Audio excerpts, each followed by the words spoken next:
बच्चों, कक्षा 8 के हिंदी साहित्य का पुस्तक भाषा मंजरी में एक एकांकी दी गई है। उस एकांकी का शीर्षक है अशोक का शस्त्र त्याग। बच्चों, इसके भाषा अभ्यास में भाषा संदर्भ दिया गया है जो व्याकरण का हिस्सा है।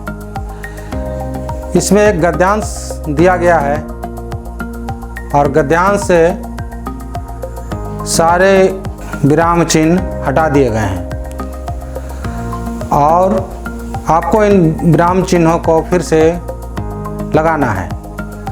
तो आज हम लोग विराम चिन्ह के बारे में ही जानेंगे। यहाँ देखिए, आप इन चिन्हों को पहचान रहे होंगे। कई चिन्हों को आप पहचानेंगे, कईयों का आप नाम भी जानते हैं और कुछ का नाम नहीं जानते हैं। तो विराम चिन्ह कब, कहाँ और कैसे लगाना है, इसके बारे में आज हम लोग जानेंगे।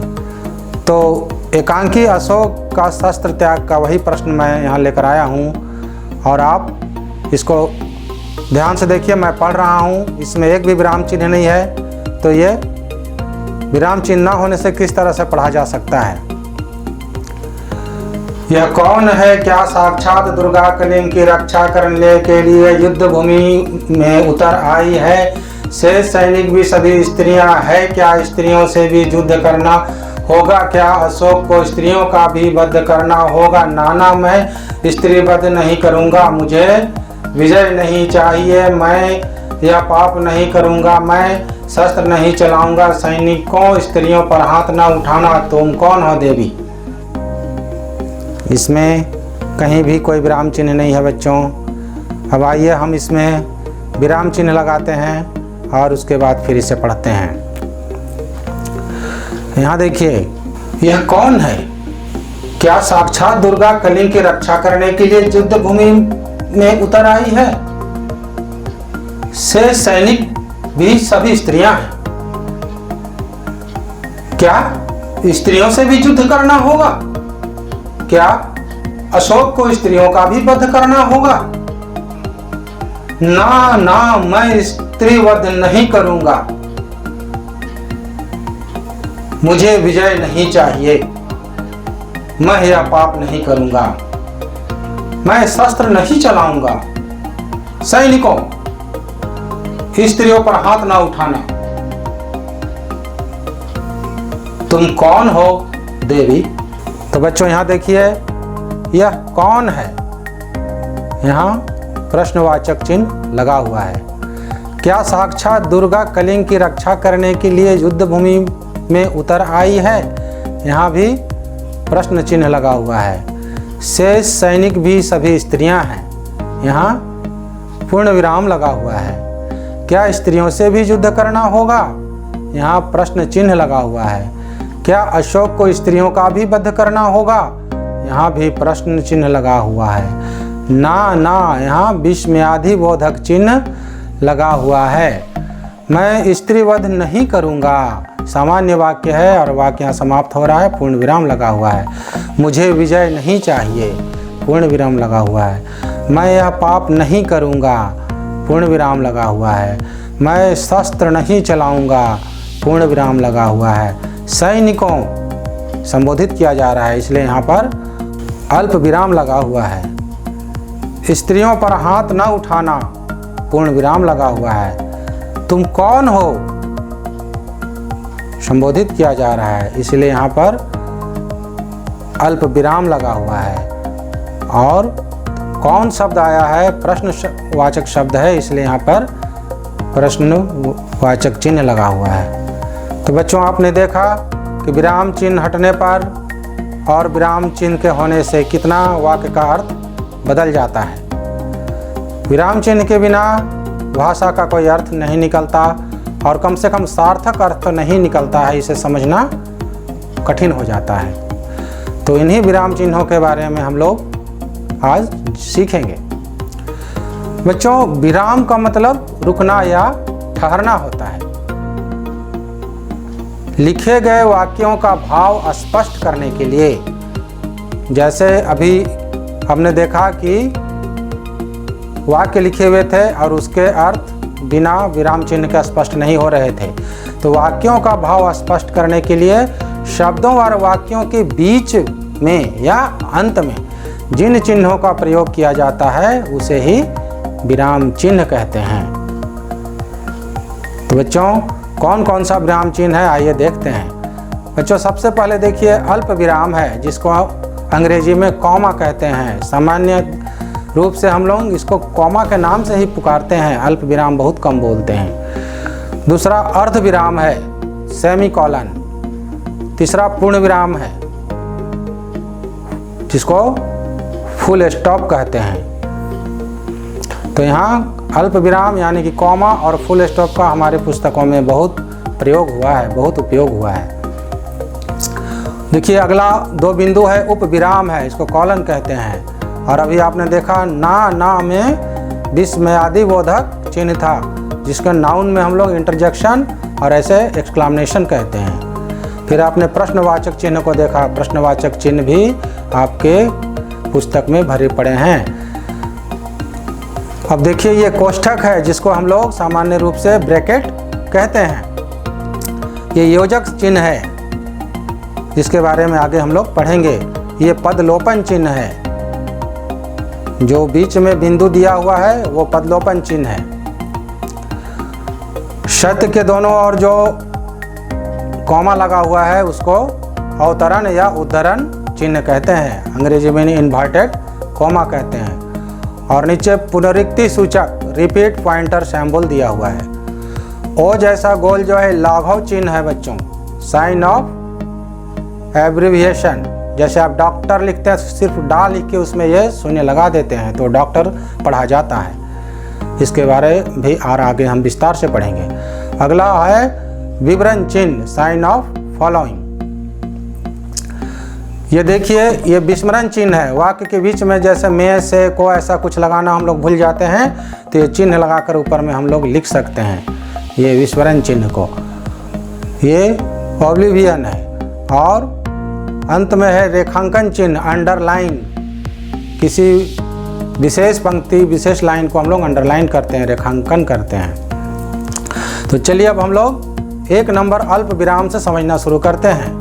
बच्चों जहाँ थोड़ी देर एक सांस लेने की इतना अल्प समय तक रुकना हो, वहाँ अल्प विराम का प्रयोग होता है। जैसे एक वाक्य देखिए, जब तक जीवित रहूँगा सबकी भलाई करूँगा। एक ही प्रकार के कई शब्द जब लगातार आते हैं, जैसे यहाँ फल लगातार आए हैं, आम, केला, सेब, संतरा, तो इनके बीच में अल्प विराम लगाया जाता है। जैसे माता पिता भाई बहन सभी साथ रहते हैं, तो माता पिता भाई बहन इनके बीच में अल्प विराम लगाया जाएगा। किसी को संबोधित किए जाने पर, जैसे अभी आपने एकांकी में देखा, सैनिकों, स्त्रियों पर हाथ ना उठाना, तो सैनिकों के बाद अल्प विराम लगाया गया है। तो आप इस तरह समझ रहे हैं कि अल्प विराम हम कहाँ लगाएंगे। 2 नंबर में देखिए अर्ध विराम के बारे में जानेंगे। इसमें अल्प विराम की अपेक्षा कुछ ज़्यादा देर तक रुकना पड़ता है, और खासकर उन वाक्यों में जिनमें हम सोचकर पुरानी बातों को याद करते हुए बोलते हैं। जैसे मेरे भाई साहब मुझसे 5 साल बड़े थे, लेकिन 3 दर्जे आगे। यह भी आपके पुस्तक से लिया गया वाक्य है। दूसरा वाक्य देखिए, रात हो गई, आसपास कोई घर भी नहीं था। ये हम पुरानी घटना को याद करते हुए बता रहे हैं। बाजार से सब्जी लाए, फिर पानी लाने चले गए। तो जिन बातों को हम सोचते हुए याद करते हुए बोलते हैं, वहाँ हम अल्प विराम का उपयोग करते हैं। अब तीसरा है देखिए पूर्ण विराम। इससे आप परिचित हैं, जहाँ जब एक वाक्य पूरा हो जाता है, एक लाइन एक बात पूरा हो जाता है, तब वहाँ पूर्ण विराम का चिन्ह लगाया जाता है। जैसे आपने एकांकी में देखा, शेष सैनिक भी सभी स्त्रियां हैं। एक पंक्ति यहाँ समाप्त हो गई तो पूर्ण विराम लगा था। मुझे विजय नहीं चाहिए, यहाँ भी पूर्ण विराम लगा था। मैं यह पाप नहीं करूँगा, यहाँ भी पूर्ण विराम लगा था। तो जहाँ भी एक बात खत्म होता है फिर दूसरी बात शुरू होती है, ठीक उससे पहले हम पूर्ण विराम लगाते हैं। या दूसरी बात शुरू हो ना हो, एक बात जहाँ समाप्त हो गया वहाँ पूर्ण विराम लगेगा। चौथा देखिए उप विराम है। आप एकांकी में देखिए जितना भी पात्र का नाम लिखा है उसके बाद उनका कथन को लिखा गया है। तो समझिए कि जब किसी कथन या बात को अलग से दिखाना हो तब उप विराम चिन्ह का प्रयोग करते हैं। जैसे एकांकी में आप देखिए, अशोक बोल रहे हैं आने दो, पद्मा बोल रही हैं क्यों महाराज। और यहाँ उदाहरण देना है, इसलिए उदाहरण देकर उप विराम को उपयोग करते हुए लिखा है राजू स्कूल जाता है। तो यहाँ अशोक से आने दो को अलग करना था, पद्मा से क्यों महाराज अलग करना था, उदाहरण से राजू स्कूल जाता है अलग करना था। अगर ऐसे पढ़ें कि अशोक आने दो, पद्मा क्यों महाराज, तो ये वाक्य सही नहीं होगा, अर्थपूर्ण नहीं होगा। इसलिए अशोक बोल रहा है आने दो। अब देखिए 5 नंबर, विस्मयादि बोधक इंटरजेक्शन या एक्सक्लामेशन। इस शब्दों में विस्मय, आश्चर्य, शोक, हर्ष, विवाद, घृणा, करुणा, भय आदि भाव प्रकट हो रहे हो तो वहाँ विस्मयादि बोधक चिन्ह का प्रयोग होता है। सबसे पहले देखिए विस्मय के बारे में। विस्मय होता है, विस्मय में और आश्चर्य में बहुत हल्का सा अंतर है बच्चों। दोनों आश्चर्य है लेकिन विस्मय में खुशी मिली होती है और आश्चर्य में दुख हो सकता है। जैसे विस्मय का पहला वाक्य देखिए, मेरा मित्र आया है, खुशी का भाव। बहुत दिन बाद मित्र आया है तो अरे मेरा मित्र आया है, तो यहाँ पर ये विस्मय है, खुशी का भाव है। दूसरा में दुख का भाव या आश्चर्य का भाव हो सकता है, मित्र बिना बताए चला गया, यहाँ भी विस्मयादि चिन्ह लगेगा। इसमें आश्चर्य है लेकिन दुख मिश्रित है, मित्र बिना बताए चला गया। शोक है, देखिए अगला वाक्य में, हाय वह दुनिया में नहीं रहा, तो यहाँ हाय में विस्मयादि बोधक चिन्ह लगेगा। हर्ष है, देखिए वाह तुमने जीत लिया, तो यहाँ वाह में विस्मयादि बोधक चिन्ह लगा है। घृणा देखिए, छी कितना गंदा है। तो बच्चों इस तरह इन भावों में हम विस्मयादि बोधक चिन्ह का प्रयोग करते हैं। बच्चों अगला बहुत जाना पहचाना चिन्ह है प्रश्नवाचक चिन्ह। बच्चों लिखने के दौरान जब किसी से कोई बात पूछी जाती है, लिखावट में कोई बात किसी से पूछा गया अथवा वाक्य में कोई प्रश्नवाचक शब्द हो, जैसे कौन, कैसे, कब, कहाँ, क्यों, किसके लिए, किस लिए आदि हो, तब वाक्य के अंत में प्रश्नसूचक चिन्ह का प्रयोग किया जाता है। इसके उदाहरण, आपका नाम क्या है, आपको कब जाना है, तुम कौन हो, तुम कब आ रहे हो।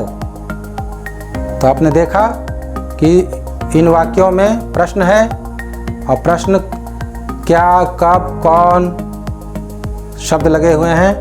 तो जब वाक्य में ऐसे शब्द हों तो वहाँ हम प्रश्नवाचक चिन्ह का प्रयोग करते हैं। बच्चों अब आने वाली क्लास में यानी कि आने वाले वीडियो में शेष विराम चिन्हों के बारे में हम लोग जानेंगे। आप जब भी पुस्तक को पढ़ें विराम चिन्ह को नज़रअंदाज ना करें, उसके भाव को समझें। जब तक विराम चिन्ह के भाव को नहीं समझेंगे आपको बात समझ में नहीं आएगी। तो बच्चों पढ़ते रहें, लिखते रहें और जीवन में बेहतर बनने का प्रयास करते रहें। धन्यवाद।